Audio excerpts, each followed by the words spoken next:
नमस्कार. आज आपण RC पॅरलल सर्किट याचं सिम्युलेशन करून पाहणार आहोत.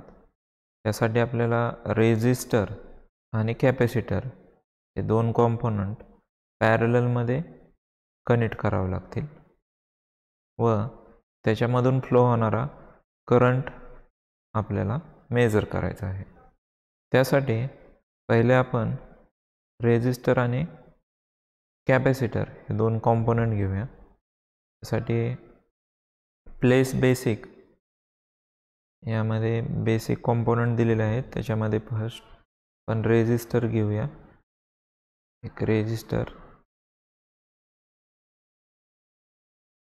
आपल्याला पाहिजे त्या व्हॅल्यूचा आपण रेझिस्टर घेऊ शकतो. 15 ओहम या व्हॅल्यूचा रेझिस्टर घेतला आहे, तो इथं प्लेस केलेला आहे. ओके. नंतर कॅपॅसिटर घ्यायचा आहे, तर एक कॅपॅसिटर घेऊया. हा कॅपॅसिटर इथं प्लेस केलेला आहे. ओके.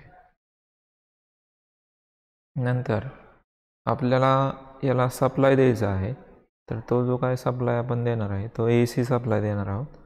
तर त्यासाठी प्लेस सोर्समध्ये सिंगल व्होल्टेज सोर्स आणि त्याच्यामध्ये AC व्होल्टेज. ओके केल्यानंतर हा सोर्स आपल्याला इकडं आलेला मिळेल. सोर्स मी इथं घेतलेला आहे. ओके. नंतर याच्यामध्येच आपल्याला ग्राउंड कनेक्ट करायचा आहे. तर हा ग्राउंड टर्मिनल पण मी घेतलेला आहे, तो मी इथं कनेक्ट करतो. ओके.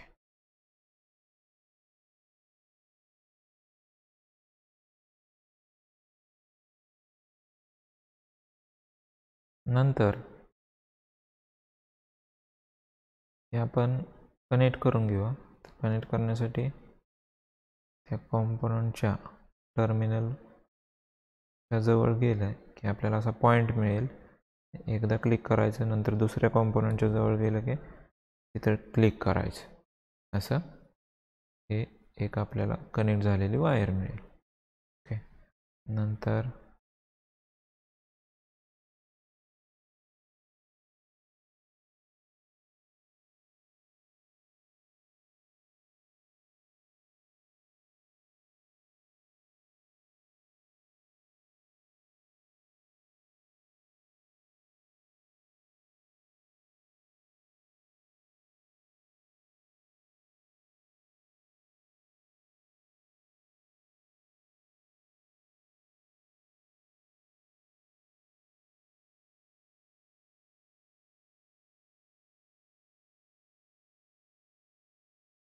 ओके, असं पण कनेक्ट केलेलं आहे. तर याच्यामध्ये आपल्याला व्होल्टेज करंट मेजर करायचे आहेत. तर करंट मेजर करण्यासाठी आता हे जे काय व्होल्टेज आहे ते मी याचं नाव चेंज करतो. समजा व्होल्टेज आपण 100 व्होल्ट व्होल्टेज घेतलं. नंतर मी याची फ्रिक्वेन्सी ॲडजस्ट करतो. तर ही जी काय फ्रिक्वेन्सी, ही फ्रिक्वेन्सी मी 50 हर्ट्ज घेतो. ओके. हे याचं जे काय लेबल आहे ते V1 ऐवजी मी फक्त V घेतो. ओके. आपण हे चेंज करू शकतो. तसंच इथून फ्लो होणारा करंट आपल्याला मेजर करायचा आहे. तर करंट मेजर करण्यासाठी इंडिकेटरमध्ये ॲमीटर हा ऑप्शन आहे. तर हा ॲमीटर हा ऑप्शन आपण घेऊया. हा ॲमीटर मी इथं प्लेस केलेला आहे. ओके. तसंच या रेजिस्टरच्या थ्रू फ्लो होणारा करंट पण मेजर करायचा आहे आणि कॅपॅसिटर थ्रू फ्लो होणारा करंट पण मेजर करायचा. त्यासाठी मी 3 ॲमीटर कनेक्ट केलेले आहेत. ओके. आता हे जे काय ॲमीटर आपण घेतलेले आहेत ते आपल्याला जोडायचे आहेत. तर इथं हे जे काय ॲमीटर आहेत ते बाय डिफॉल्ट डी सी असतात. तर डी सीचं ए सीमध्ये आपण मोड कन्वर्ट करून घेऊ. नंतर हे जे काय व्होल्टेज, हे जे काय करंट आहे तो करंट टोटल करंट असणार आहे. टोटल करंट याला आपण आय इंडिकेट करू. Okay, total current I. नंतर हे कनेक्ट केलं मी. हा जो करंट आहे तो करंट हा रेजिस्टर थ्रू फ्लो होणारा करंट आहे. म्हणून मी याचं लेबल चेंज करून आय आर लेबल देतो ह्याला. आणि हा जो करंट आहे तो कॅपॅसिटर थ्रू फ्लो होणारा करंट आहे. पहिले ए सीमध्ये कन्वर्ट करून घ्या. आय सी असा हा करंट. ओके, आता याचं आपण कनेक्शन करूया.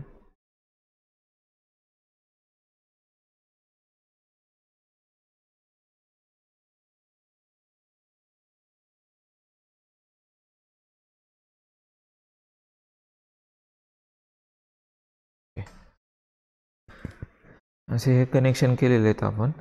रेजिस्टर आणि कॅपॅसिटर पॅरलमध्ये जोडलेले आहेत आणि त्याला ए सी सप्लाय दिलेला आहे 100 व्होल्टचा.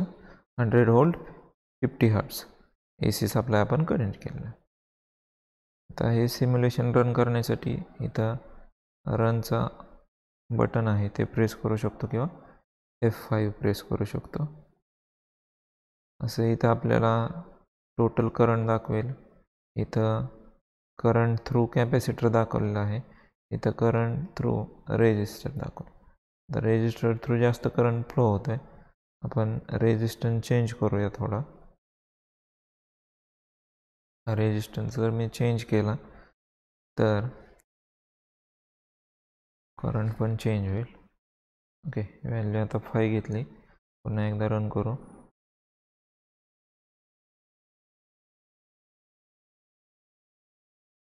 ओके, पॅरलल आहे, आपल्याला रेजिस्टन्स वाढवावं लागेल.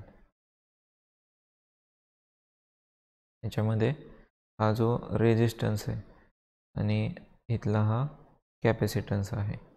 आता हा रेजिस्टन्स जर मी कमी केला तर हा करंट वाढणार आहे. मला ॲक्च्युअली काय करायचं आहे, करंट कमी करायचं असेल तर रेजिस्टन्स वाढवावा लागेल. चेंज करते व्हॅल्यू मी. पहिले 50 ओहम.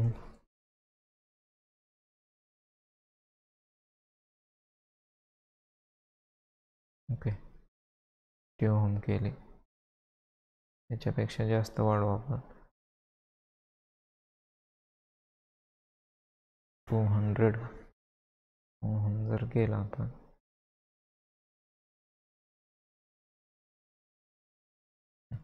आता इथला पण करंट कमी झालेला आहे. ओके,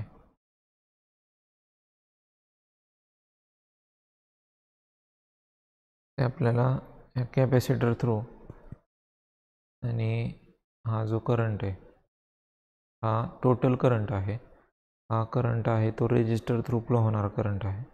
आणि हा जो करंट आहे तो फक्त कॅपॅसिटर थ्रू फ्लो होणारा, हा फक्त रेजिस्टर थ्रू फ्लो होणारा करंट आहे. असे आपल्याला करंटच्या व्हॅल्यू मिळालेले. आता याच्यामध्ये आपण व्होल्टेज चेंज करू शकतो. आपण 100 व्होल्ट घेतला आहे. मी व्हॅल्यू चेंज करतो 120 व्होल्ट. आणि 120 व्होल्टला पहिले आपल्याला सिम्युलेशन स्टॉप करावं लागेल, तर आपण व्हॅल्यू चेंज करू शकतो. त्यामध्ये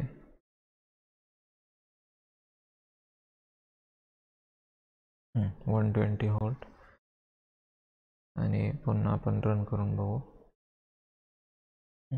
तर ह्या 120 व्होल्टसाठी या व्हॅल्यू मिळाल्या आपल्याला. 120 व्होल्टसाठी या व्हॅल्यू मिळाल्या. पुन्हा एकदा मी व्हॅल्यू चेंज करतो. तर त्यासाठी ह्या 140 व्होल्ट केली. आणि आता काय चेंज होतं आहे ते बघूया आपण. ओके, असा हा करंटमध्ये चेंज आलेला आपल्याला दिसेल. याच्यामध्ये आपण कॅपॅसिटरची व्हॅल्यू पण चेंज करू शकतो. ओके, ह्या कॉम्पोनंटच्या व्हॅल्यू किंवा व्होल्टेजच्या व्हॅल्यू चेंज करून आपण वेगवेगळी रीडिंग याच्यामध्ये घेऊ शकतो. असं आपण RC पॅरलल सर्किट